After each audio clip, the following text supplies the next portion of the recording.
Hey guys, today I'm going to tell you how to fix Samsung Galaxy A55 screen mirroring not working.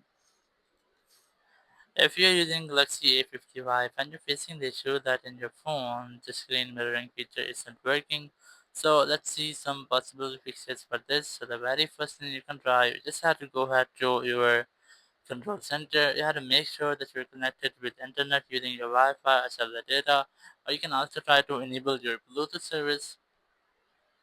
Once you have done, just scroll down and here go to your settings app, go to location services, or you can directly go to location services by keep a long press on your location icon.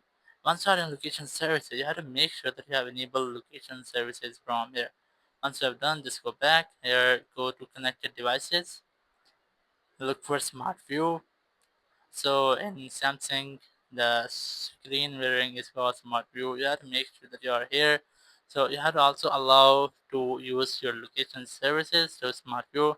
Once you have done, you can go ahead to settings and here click on about Smart View and then click on check for updates. So if there will be any pending updates, you might get that here. You can try to update your Smart View or the screen mirroring feature.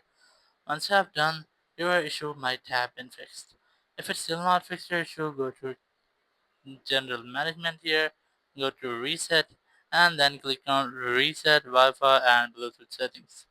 Click on reset settings, so it will reset your Wi-Fi and your Bluetooth settings.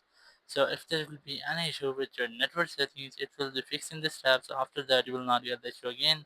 Or if it's still facing the same issue, so you have to make sure that your second device has been turned on and the feature of connecting has been also turned on that device.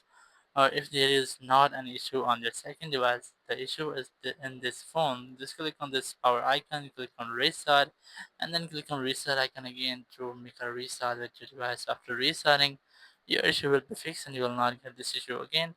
Thank you very much for watching the video. Until next video, bye bye.